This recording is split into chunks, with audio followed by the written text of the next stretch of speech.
2023 movies this year had some real bangers come out, while also having a bunch of huge flops that were terrible, so bad, worst movies you've ever seen. But the movies that 2023 released this year that nobody's really talking about are the movies that were gross. The movies that, while you watch them, you just felt disgusting. You felt icky.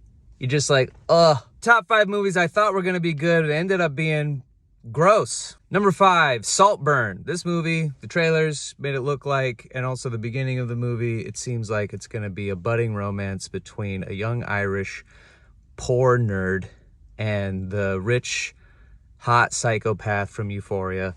And it's kind of that. It's a little bit of that. But also, this movie takes a sharp turn into yuck. There's a bathroom scene that it's like, God, don't drink it. Then there's this whole scene outside where they're not ready. She's not ready, and he does it anyway.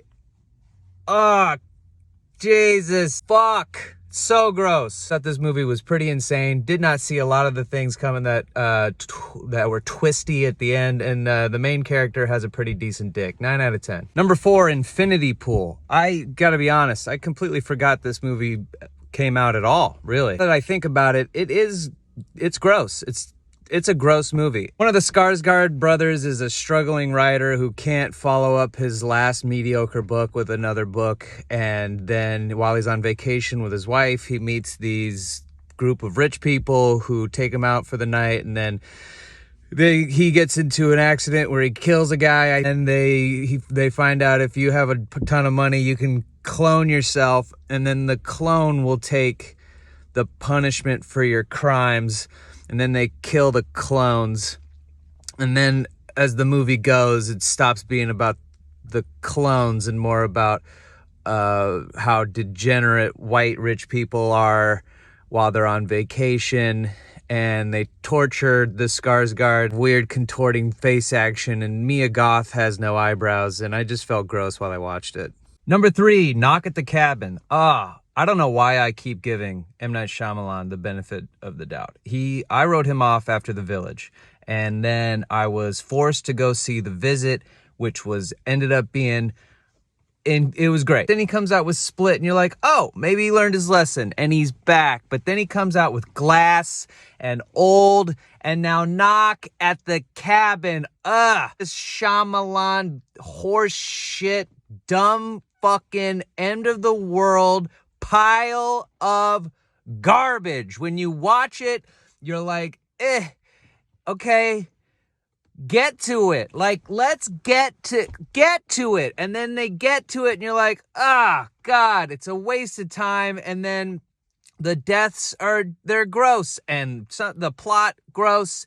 And then the whole tone, you're like, 2 out of 10. Number 2, Beau is Afraid. Fuck this movie. I saw this movie in IMAX.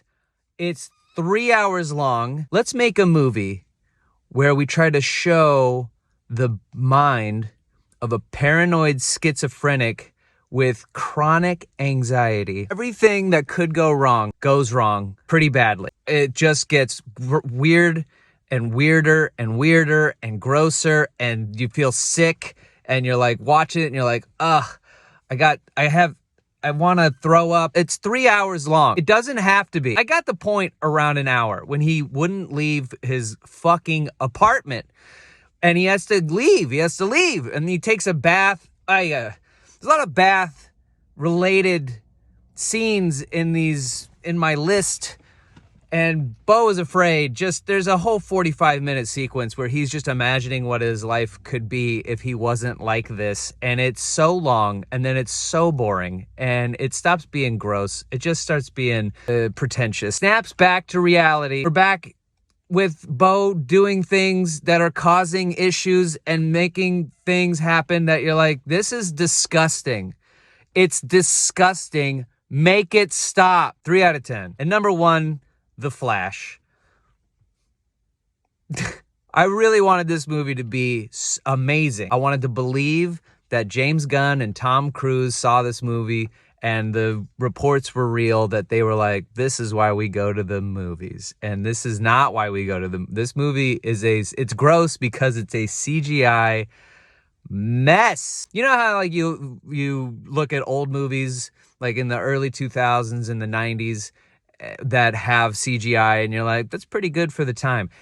The CGI in The Flash is not only not good for the time, it's not good for any time. The CGI is just like a mushy mash. There's the CGI monster babies that are falling out of a building. Then when he's going back in time, the whole CGI time bowl that he's in, it's like if you were to, when people take all their little soap slivers, when it was a bar of soap and now it's a little sliver because people keep using it, mushing all the bars of soap together into one multicolored, off, weird-looking soap ball, and you're like, I gotta wash with this. I feel like if I wash with this, I'll be dirtier. I don't know how many people have used these different soaps, but making it one soap ball doesn't make it a new bar of soap. Afraid to put it on my face. Yuck. But it wasn't terrible because I love Michael Keaton as Batman. He's 115 years old and he still is amazing as Batman. So that keeps it from being completely shit, but it is gross to look at. 5 out of 10.